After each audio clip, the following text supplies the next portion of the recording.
Good morning, everybody. So I'm going to be doing an intro to Mr. Will Wilkins. Will is the Executive Director of Global Security at Valero Energy Corporation. You guys are definitely in for a treat. Instead of doing, a full, thorough background, I'm just going to share some fun facts with you guys. Will's going to be around all night. So I asked him a few questions. Fun fact, he is a court-certified subject matter expert in security policy development, technology development, and regulatory compliance. So feel free to grab a drink, ask him questions. He's court-certified. I'm sure that will make for some fun times. He also, he'll throw out a name drop if you buy him a Crown and Coke. So I'm going to buy you a lot of Crown and Cokes later. Feel free to name drop as much as you want. He's been married 24 years. And he's only held 3 jobs. The first one was Tommy Turtle at SeaWorld. After that, he was a canine handler for the Air Force. And then he actually joined Valero Energy, where he is now. He's been there 20 years. But he actually thought that was a disposable job at first. And he's been there for about 20 years. He's going to share some really interesting stories. We're really excited to have him here. We're excited to be at Consult. And with that, I give you Will Wilkins.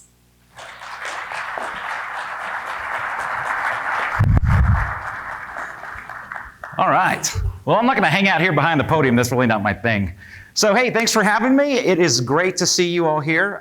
Lindsay, thanks for that great introduction. Yeah, so I've only really had 3 jobs. For those that haven't seen me speak before, I come from a long, proud lineage of nerds. Like, I am a proper nerd. I have only gotten 1 B ever in my life, and I own several lightsabers. Let's see here. This guy's not going to work for me? I see how it is. All right, look, I can prove it. That's me at Star Wars Celebration this year. So I own several costumes. This one happens to be Mega Man. It combines all of my favorite nerdery, which is video games, Mega Man, and of course, Star Wars. So today we're going to be talking about relationships. First of all, Ray has done a great job putting this together. It is a balanced approach that we have here. So we've got integrators, we've got consultants, we've got end users all in one room. I'd like to thank everybody in the room who saw me at the bar over the last 3 days and did not sell me anything. That's amazing. It's like a Christmas miracle. Been here 3 days and no one has tried to sell me a product. Let's try to keep that going just for like 1 more day if we can, right? But you might not have known who I was at the time, so not that that's really important. So for those that do know me, I usually speak about technical issues, right? So we're usually talking about technical product development and those kind of things within the industry. But today we're not going to do that. Today we're going to talk a little about relationships, right? And you heard Ray kind of talk about that already, and we're going to be carrying that theme throughout these sessions. And so I'd like to take a moment for you to be a little introspective about the relationships that you're building here while you're at Consult. There's a ton of people here that have an incredible amount of bandwidth. If you were to ask me whether or not I think I'm a smart guy, I think objectively I'm an intelligent guy. But I've also never met someone who wasn't smarter than me in some bandwidth. So as we talk about introspection, I'll ask you guys to look at yourselves objectively and determine where your bandwidth lies, right? Because as a customer, I have the easiest job in the room.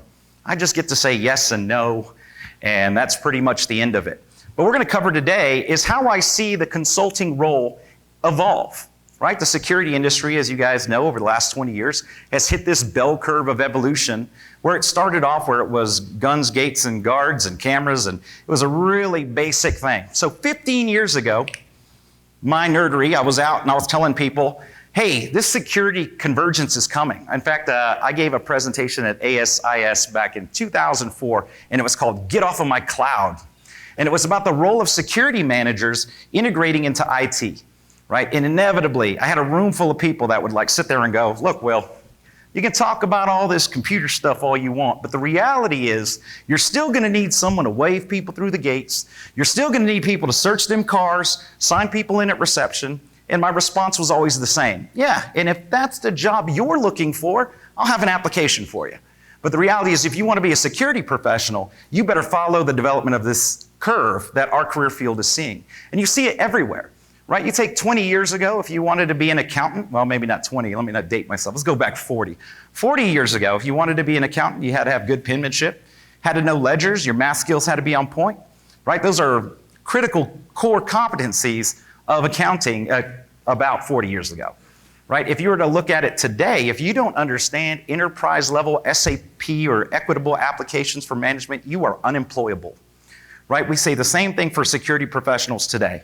If you don't understand the importance of security convergence and what we do, you are unemployable in your current role. Moreover, you are not the professional you think you are. You must move this career field that way. So, consultants, we have consultants in here. You guys have the hardest job amongst the 3 legs that Ray often talks about. Ray loves talking about the 3 legs of security, and they're typically customer, that's me, right? The integrator, well, that's Lindsay and these cats, right? And then you have the manufacturer. And he says there's a 4th invisible leg, and it's the consultant. And I will say today that really it's more than that. The consultant isn't a 4th leg. You are an extension of my leg. And if you don't see the field that way, then you as consultants aren't evolving along that same path that we're talking about, right? Because there's a bell curve to that industry also. So, we're gonna give you a peek behind the curtain. We're gonna start here, and then we're gonna work our way backwards. So the first thing I'm gonna show you is, this is what I look for when I am RFPing consultants, right? And to some degree, when we look at integrators and we look at products. If you look at back old school, a lot of people would say that cost is king. What I'm paying for an integrator or for a service is the most important thing. But if you look at the way that we and most Fortune 50 companies currently do requests for proposal, it is one of 19 factors that's equitably weighted, right? I am not interested in low cost. I am interested in high value, right? So return is far more important. It's not semantics, right? I'm talking about being able to drive value for my organization. So here's what I'm looking for. The first thing I'm looking for is company values and beliefs. So that's the I love me slide you typically put right up front. I will tell you that I'm going to test you on every one of these if you come into my office, right? So the first rule I have typically is you get 2 I love me slides, right? That's it. If you're gonna come in with a deck and you're gonna give a presentation, I just wanna see 2 of those. So when you're going through those values and belief and you're talking about your commitment to the community and your volunteerism and all that stuff, you're doing that slide, I'm gonna stop you and ask you personally what you do. How many hours of volunteer work did you put in the last quarter, right? We are gonna look at whether or not your company's values and beliefs align with what you're doing personally. Otherwise, why are you showing it to me? And it matters to me because if you have good values, I don't have to keep looking back at the contract.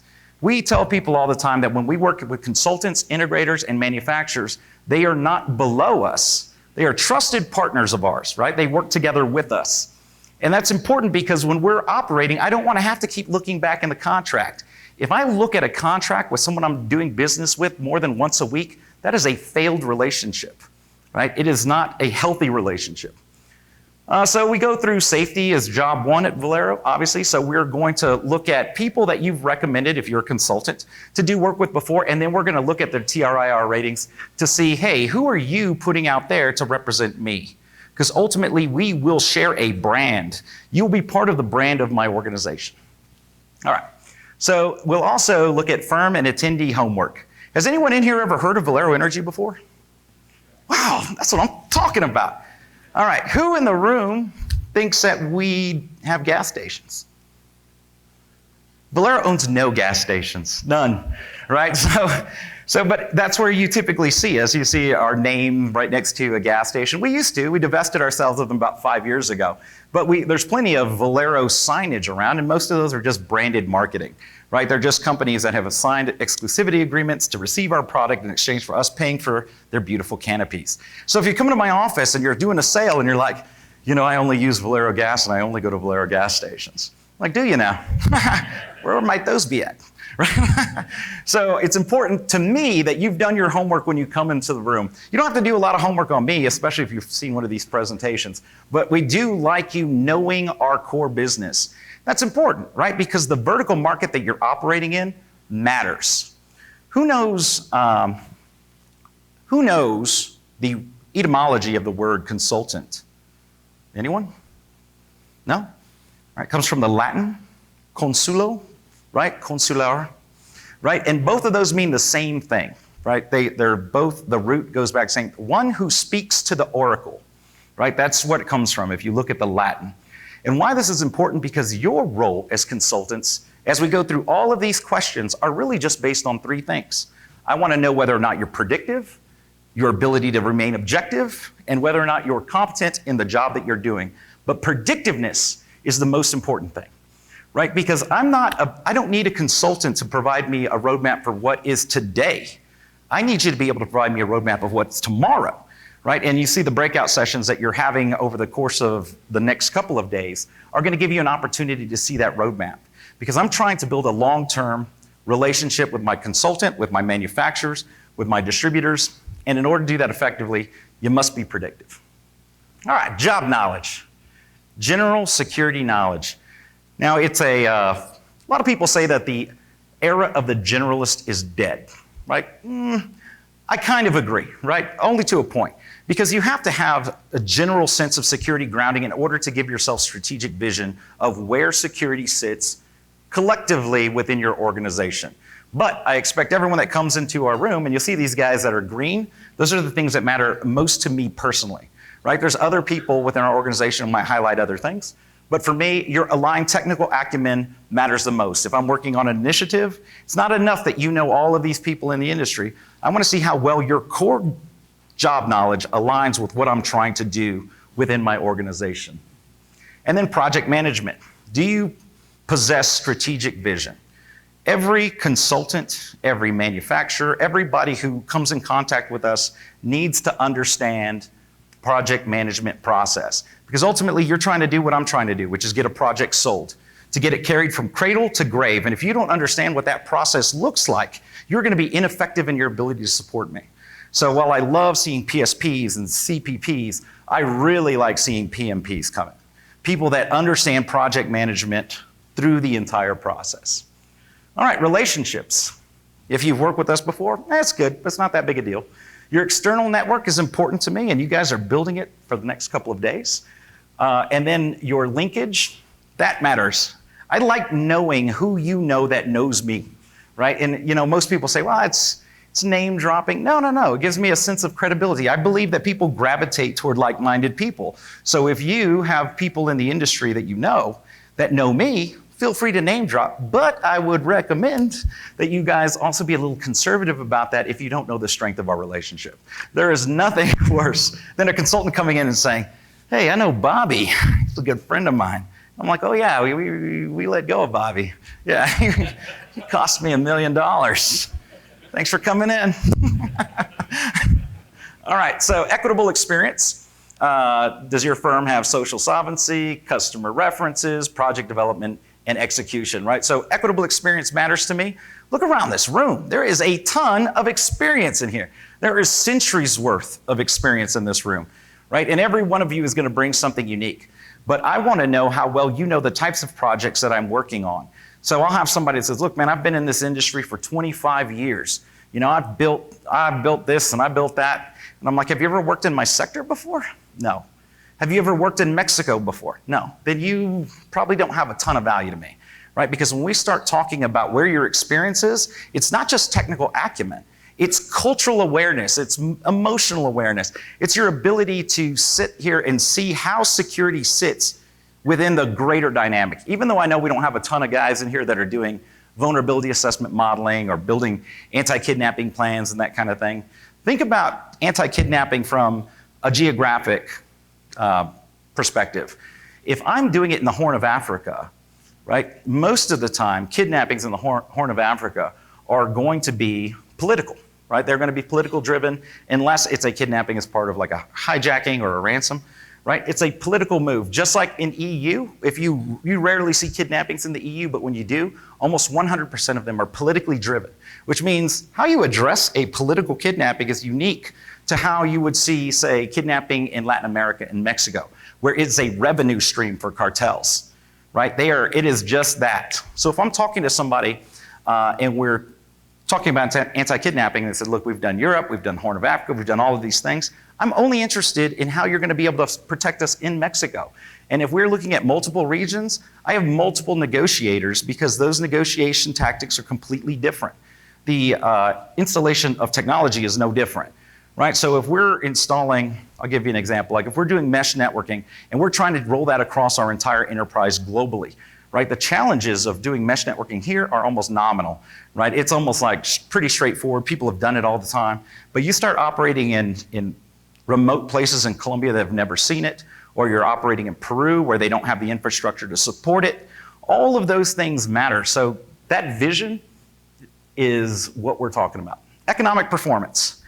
There's probably at least one empty chair in this room of a really great firm that no longer exists, right? We go to ISC, we see the new products of the year. They're fantastic products, and for some reason, they just don't exist anymore today, right? So for us, when we put our name on a brand, it's important that we know how you're growing. So your revenue is not really as important to me as your year-over-year growth. And then the final question I'm going to ask, and I ask everybody that comes to my office, what's 1 hour worth? What are you going to charge me for just 1 hour of your time? And I will tell you, never devalue yourself. Because the course of the conversations we're having as we go through this entire interview process is me evaluating whether or not you're worth the money that you tell me that you're worth. And some people are, right? And some people aren't, right? You just go through and you do the math. All right. So we're going to talk a little about what I think a consultant is, right? So we've got a big cross-section of people here, but a consultant, simply put, right, is someone who serves my needs exclusively. That's it. You represent Valero, you represent the brand, and you represent global security, right? If you are receiving financial compensation from any other source, you're not a consultant, right? If you are paid by an integrator or a manufacturer, you're not a consultant. And I think sometimes when you look at, and I'm just talking about this semantically, right? I do understand that we have people that are sales consultants that work for Verizon and AT&T, but I will tell you that in my department's perspective, you are something else. You're a sales engineer, you're not really a consultant. A consultant, when I'm talking about that fourth leg, is someone who can remain objective. Me, I'm an internal consultant to Valero, right? My job is to find security strategies that work for our overarching strategy. But I'm not a consultant because I have interests that are not neutral. I am looking out for my company's business processes. Economics must be right. I'm not always going to be selecting the absolute best solution. I'm looking for a solution that I can sell, right?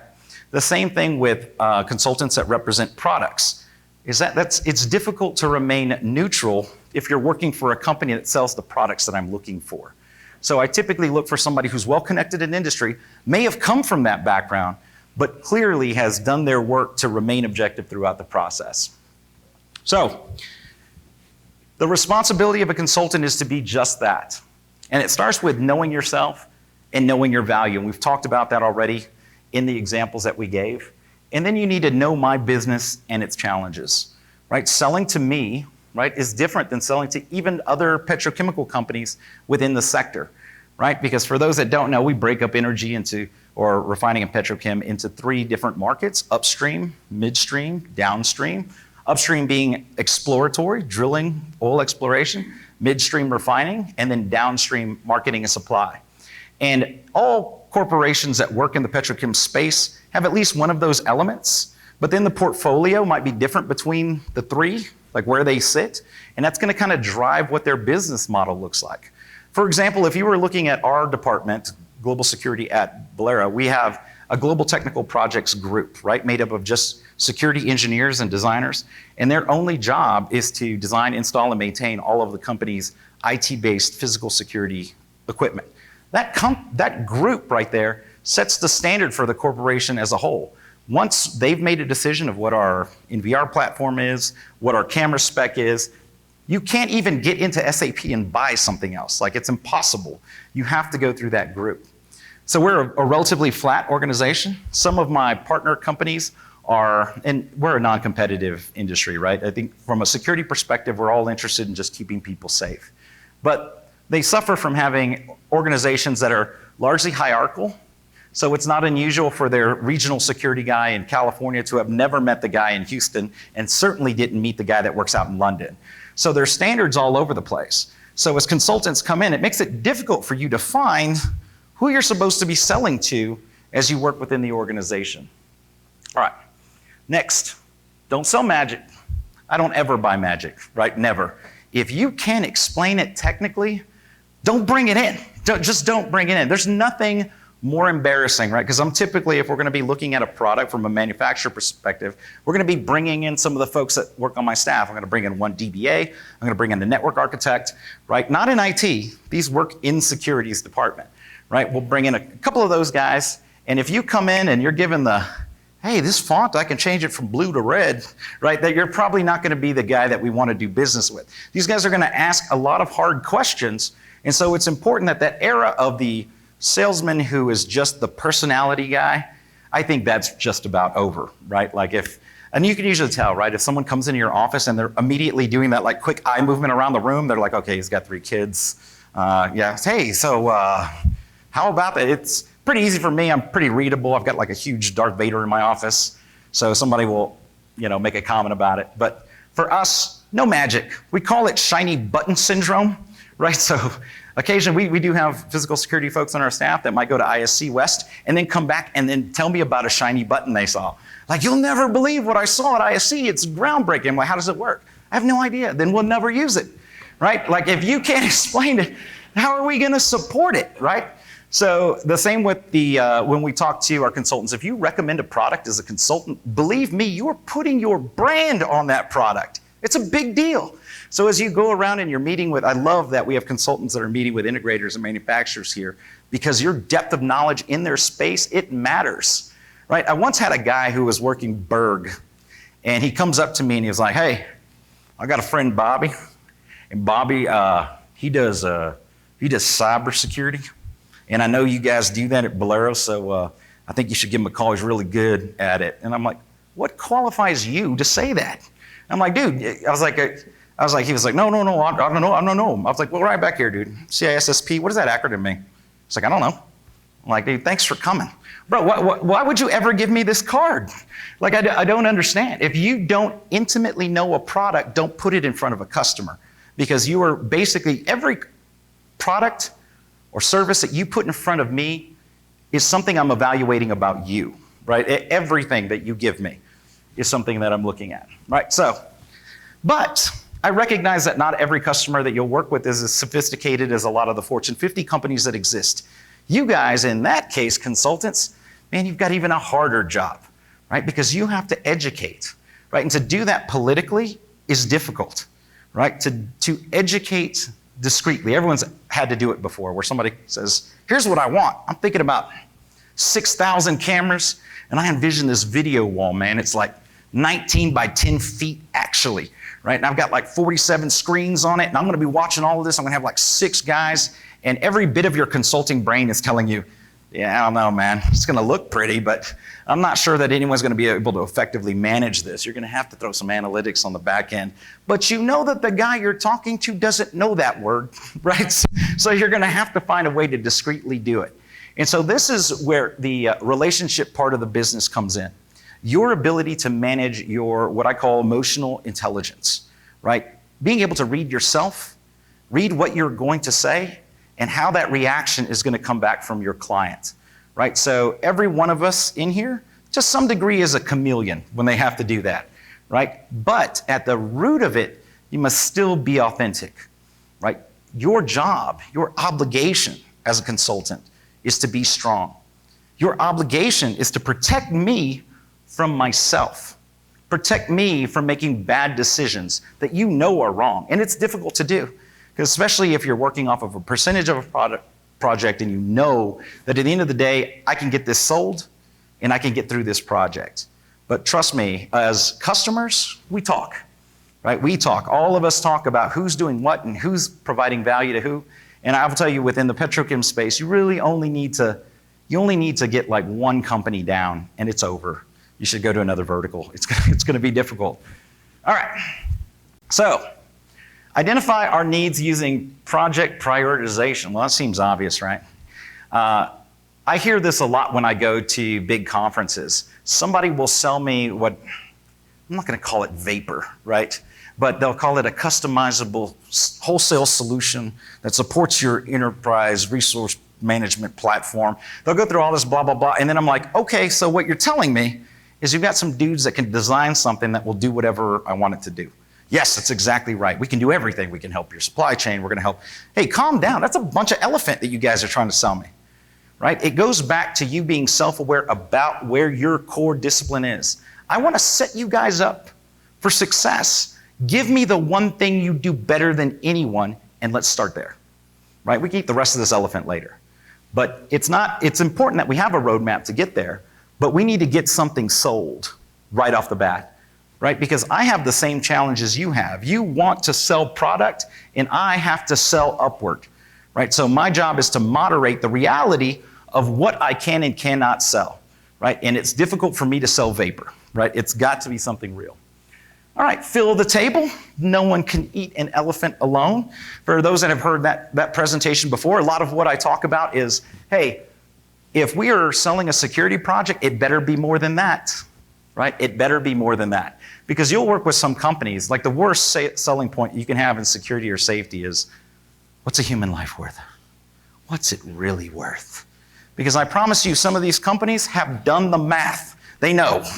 You have a number, everyone has a number.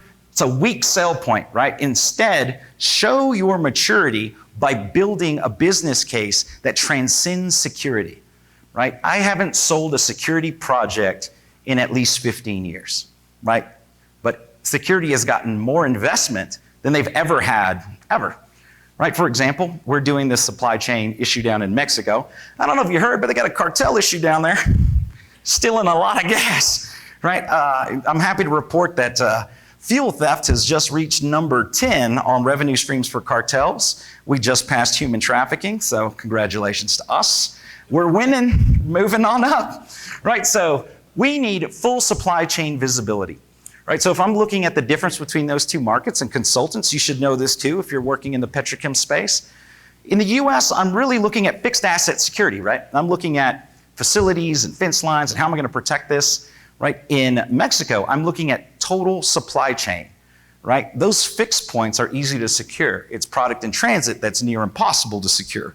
So we rolled out an initiative where we're putting GPS-enabled sensors on every one of our rail cars that have accelerometers that tell us whether it's stopped or whether it's on its side, right? So we're doing all of that work as part of it. But the sale point wasn't really just security, right? Because no one's going to let me invest $4.6 million into something that gives security ease of mind.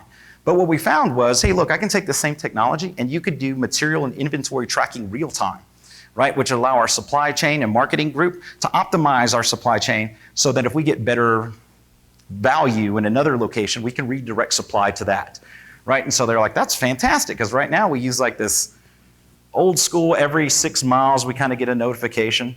We also used it as a sell point for our strategic partners to say, hey, look, if you guys are loading product over here in city A, going to city B, and we have a supply interruption, you guys will know real time to stop loading. You'll know to delay this. Marketing will know to slow down their sales and what their max inventories are. So we built it, and that was the decision review board presentation, was 90% operational. And by the way, security gets a little love, right? But in our heads, this is what we were trying to accomplish. But we want everybody else to be involved, right? We also used the same platform and said, look, we could do hurricane tracking and health, safety, environmental like that. The risk management guys like this. HR likes that. Fill the table. All right. Serve the best parts of the elephant first. We covered about that. And then let the business drive, right? When my least favorite consulting presentation is when people come in and they say, they give me all of their millions of things they can do, and then they say, and how do you think, Will, we can help you? Where do you think we fit into your model? Hey, calm down, cowboy. We just met. This is our first date, right? Like, you need to learn our business processes so you can effectively tell me where you offer value. If I'm telling you where you offer value, we're doing this wrong. All right. So a lot of people think, if you haven't read this book before, it's actually called The Extraordinary Leader, right? So the Extraordinary Leader program is actually the same thing to me as the extraordinary consultant, right? That doesn't exist. I just kind of adapted it. And the reason why is because consultantship is leadership, right? It is what your role is. The reason you came in as a consultant is because I recognize I don't have the skill set to get this job done. That's why I need you. I need you here to do this, and I expect you to lead. Now, you don't have to have all of these qualities. The beautiful thing about the extraordinary leader is that it says, hey, you don't need to be great at everything. You need to be great at one thing. What's the one thing on here that you are great at outside of your technical acumen? What is it? Right? What do you bring me? And make sure you know it. Make sure you can sell it back to me. You guys will have copies of this, so I'm not going to cover that too long. All right. So here's the hard question. Is the customer, this is going to be the last thing I cover for you, is the customer I'm talking to, are they a project champion? Are they a champion? Right? Oh, I see it all the time. I see these guys going out with this guy from this bank who's a customer of theirs, and he's been doing the long sale, man. He's bought a lot of lunches. He's covered a bunch of bar tabs. And the whole time I'm thinking, this sad guy has no idea that this dude is never, and I mean never, gonna get this project sold, right? Because you're selling to the wrong face. Keep in mind as consultants that the first person you contact is probably not gonna be your customer, right? But you are gonna share the same customers. It's also probably not your champion unless they know these three things, right? Business intelligence, functional knowledge, and they have good emotional intelligence, right? That third part's important because you need to gauge how well this person's gonna be able to perform politically within their environment, right? It's not good enough for you to be the smartest guy in the room. It's just not, right? It's not, right? You're gonna have to understand our business well in order to build the types of business cases that sell well. So if we're talking about like the example we just gave on the GPSing of the rail cars, right? You couldn't do that as a security professional if you believed that the extent of your responsibility was perimeter security, right? Like if that's where it's at. If you didn't understand your supply chain from manufacturing to distribution, marketing, and supply, if you don't understand every part of it, they really can't maximize whatever products or services that you're offering. So it's important. All right, so there are very few project champions within organizations, but more importantly, they can't be found by looking at an org chart, right? A hierarchical org chart is a terrible way for you to gauge who the decision makers are within an organization. You can only do that by investing time with the people that you're working with, right? I will tell you that as an analyst, I was pretty influential in projects, but I had a chain, right? So there were times where people would sell 5 levels up to me, and I'm thinking, what are you doing, buddy? That guy has, you can talk to him all you want. He doesn't know what you're talking about. Like he has no idea what you're even selling. So when you're looking at an organization, understand that internally they're pretty dynamic. Organizations are dynamic in that the importance of a given department or a person within the role is going to be based on the complexity, type, and maturity of the projects that are being run. So some projects will lean heavily on global security operations. In others, I will have a much smaller role, sphere of influence in order to get that project pushed. So early in the project lifecycle for our group, the 3 big ones are supply chain, information, and global security. Those 3 groups you're going to have to satisfy right off the bat, right, in order to get just about anything pushed, especially from a network perspective. But as the project evolves, the importance of each one of these groups kind of shifts and changes, and new groups are brought in, right? Understand that if you have the right project champion, you can get that done. All right, so we covered that. Excellent. Marry yourself to a riser. Hey, don't be scared of analysts, specialists. Every person on my staff is smarter than me somewhere. That's why I hired them, right? I know who the next guy is going to be, the next one up. You need to go out and find risers, because risers are the guys that are going to build that long-term relationship, right, with you.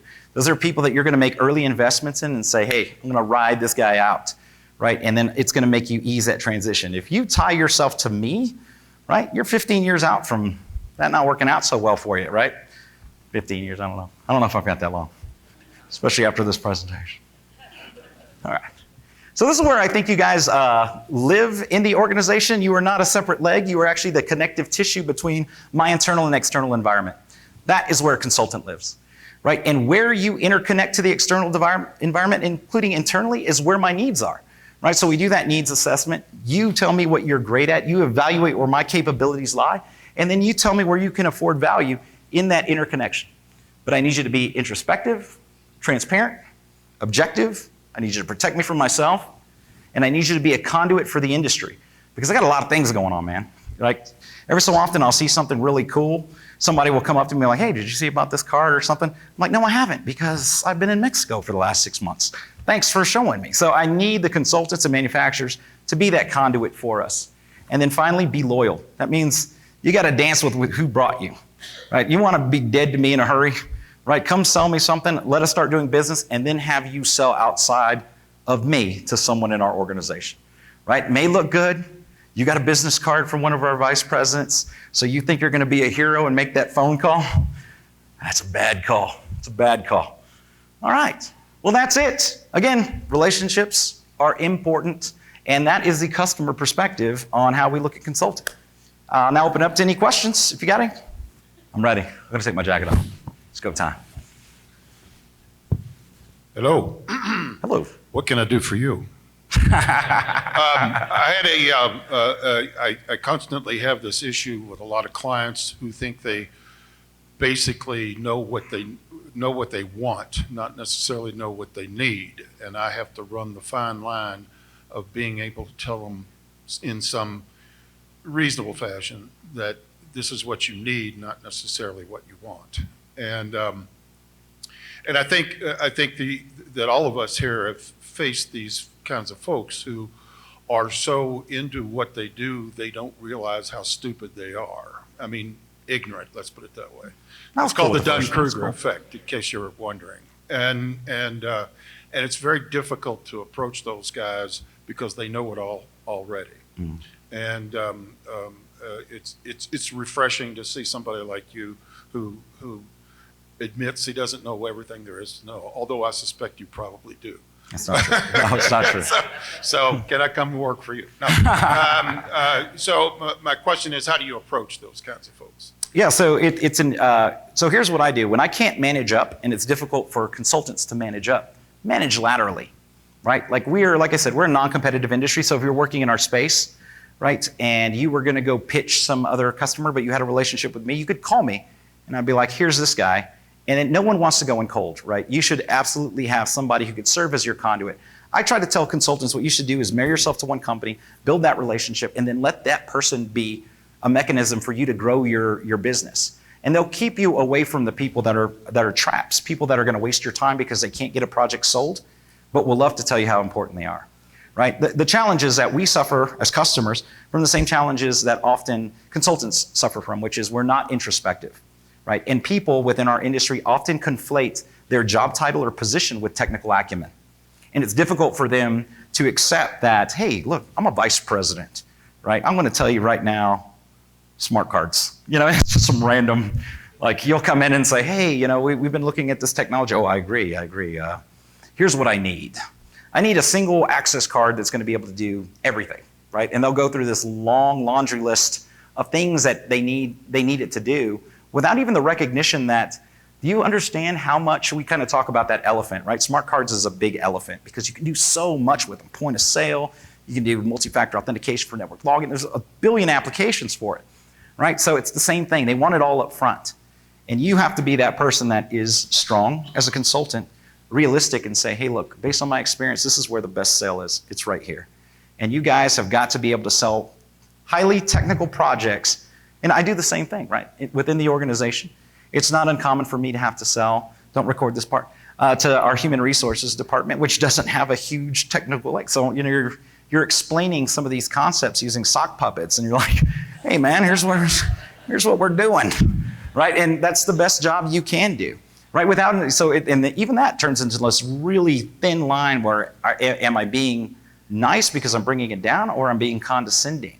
Right, but I think it's a very difficult line to navigate. I would say your best bet is to find people who know that person within the industry and have them kind of mediate it for you, right? So if you can't manage it up, I tell people all the time, manage to the side, up, and then back to the side. Do it that way. Someone over here raise their hand next. I like this run. Let's see. It's like a game of tennis. All right. In the overall process of implementing something in which a consultant is involved, how important is it for you that beyond the initial relationship where the consultant helps you develop a solution, that they're now actually part of the implementation part of that solution, and then the follow-up sort of debriefing part of that solution? That's an excellent question. So I do think that the role of, I'm a life cycle guy. Like I think historically you've seen like you've had an engineering group that did design, then you had a project implementation team, Then you had a service team, and that was an isolated silo. And then you have recurring maintenance that goes on with PM. And often people ask me, well, where's a consultant fit?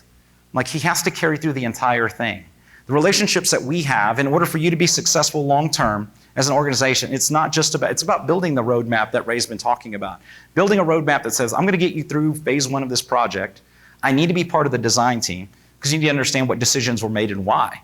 Because something that might seem irrational is actually based on some internal political motivation or one of the other many drivers for projects. But I need you to have insight in the consultants that we've used in the past. It's great to keep them on so that when we're building our future roadmap, even if it doesn't involve a discipline that you're in, right? Like, let's say I was going to be rolling out something on smart cards, right? And you were my smart card guy. And then we've got a supply chain initiative over here. Has nothing to do with smart cards, but your perspective is going to matter to that project. So I want that person to be close and basically serve as an extension of my team throughout. I carry consultants like a deck of cards, right? And you just sit there and say, oh, okay, this guy does that. And this is the team I need to assemble. I have my internal deck of cards of everyone that works on my staff. I could play these, other department cards. I've got those, consulting cards, manufacturing cards. They're all just cards, right? It's not project management to me and leadership to me isn't about being the smartest person in the room. It's about having the ability to identify who those smartest people are and get them to work together toward a common goal, right? That's what we're trying to do. No, not that guy. Not that. Anyone but this guy. We only have 6 minutes, sir. Okay, so you've been on a panel of mine in the past year, and one of the biggest questions is, how do you explain to a consultant who's come to you how important they must understand how technology is used in the business environment, and what your results and what you're looking for in terms of expectations of them to understand how multipurposing technology can apply to your business? Oh, that's a good question. So I will tell you honestly, I typically look for consultants that have vertical market experience, right? We're talking about, and we didn't really mention it in this presentation, but one of the biggest parts about that consultant customer relationship is compatibility.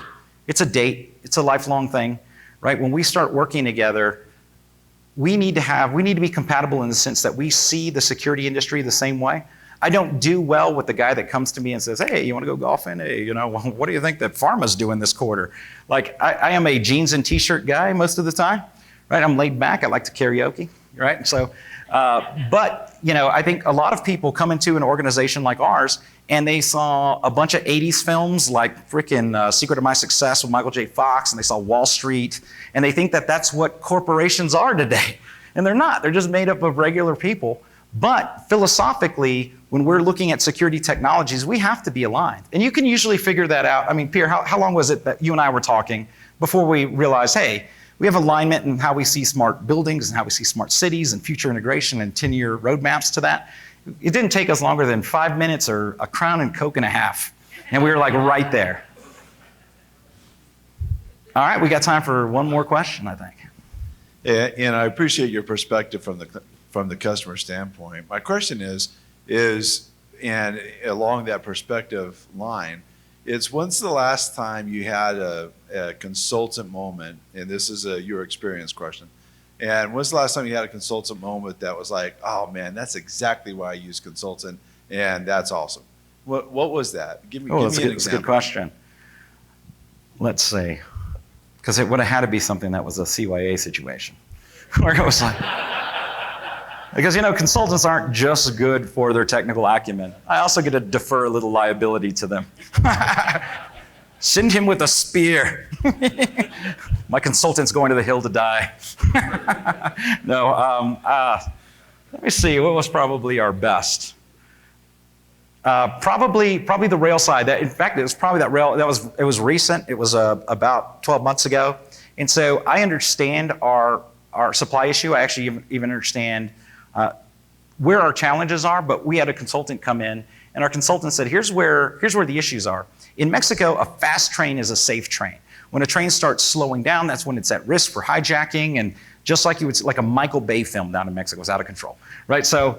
What he did was he came back and said, look, what I got with the other rail companies and found out where every rail penetration has been. And it's always been along this mountain between Veracruz and Mexico City. About 70% of all incidents happen there. And they happen there because they have no cell signal. They don't have GPS connectivity. Here's what I'm going to recommend, that you do a terrestrial GPS tracking that can just transmit it back out to safe areas so you can still see your product moving real time through those high-risk areas. I was like, smart. You, sir, are smarter than me. Thank you. And then we wrote him a big fat check. All right. All right, well, thanks again for your time. I'm around all day today if you need anything.